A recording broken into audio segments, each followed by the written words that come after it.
Welcome to the TAC Index AI podcast, June 3, 2026, where we blend TAC IP data reports and charts with the latest news in all things logistics with a focus on air cargo. Um, Imagine a single oil refinery in Nigeria suddenly stepping in to, save global aviation from a Middle East war. Yeah, it sounds crazy, but that is exactly what is happening this week. Right. So we are taking you straight into a completely upside down market today. We're looking at massive air cargo rate hikes, unexpected geographic shifts in jet fuel, and these new trade policies that are just rapidly rewriting the map. And I mean, the underlying data this week is just staggering. The Baltic Air Freight Index just gained 2.8%.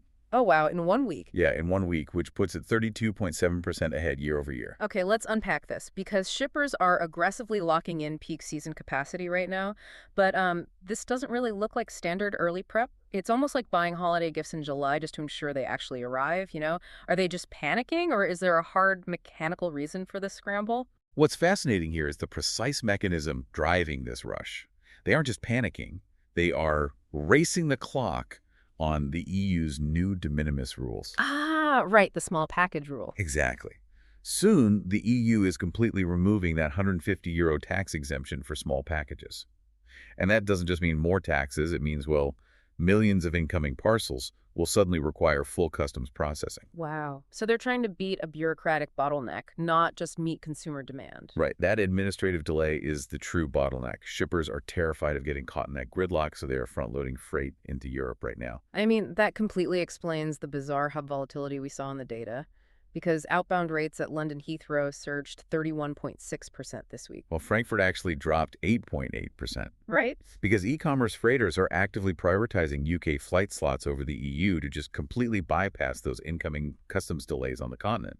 So London has effectively become the overflow valve for European freight. But, you can't reroute all these freighters and surge capacity like that without massive amounts of fuel. And that was looking incredibly grim with the Iran war shutting down the Strait of Hormuz. Yeah, and this is where the global map just totally flips. The Gulf region has always been the undisputed center of gravity for aviation fuel. Definitely. But out of nowhere, Nigeria's new Dangote refinery is stepping in with a massive jet fuel surplus. I mean, they're providing a highly reliable supply completely outside that volatile Middle Eastern blast radius. Here's where it gets really interesting, though. Wait, if Nigeria is flooding the market with accessible jet fuel, and we know President Trump just pulled a major policy lever by lowering tariffs on heavy industrial goods from 25% down to 15% starting June 8th. Yeah, the upcoming June 8th drop. Right, which obviously lowers input costs for machinery like, forklifts and harvesters. So shouldn't manufacturing costs be stabilizing? Like, why is everyone still hoarding materials like it's doomsday? Well, because in logistics, the fear of future disruption often trumps current cost relief. U.S. manufacturing just hit a 4-year high, specifically because firms are front-loading orders due to Iran war supply concerns. Oh, a 4-year high, just from the anxiety. Exactly. We always look at physical smart market rates in air cargo as a leading indicator for these domestic manufacturing indexes.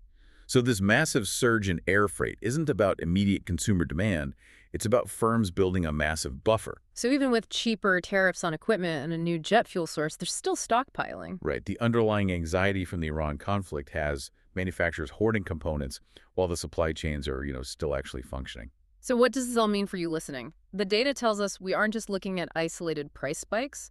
We are looking at a market aggressively trying to outrun disruptions, right? Like dodging EU regulations by flooding London. Yeah, and bypassing the Gulf by fueling up in West Africa. And leveraging those tariff cuts to stockpile inventory before the next shoe drops. It definitely leaves you with a critical question to consider as you watch these markets evolve. I mean, if a single new refinery in West Africa can suddenly step up and reshape the global jet fuel market during a Middle East conflict, Yeah. how many of our other supposedly fixed global supply chains are actually on the verge of a massive geographic pivot? Until next time.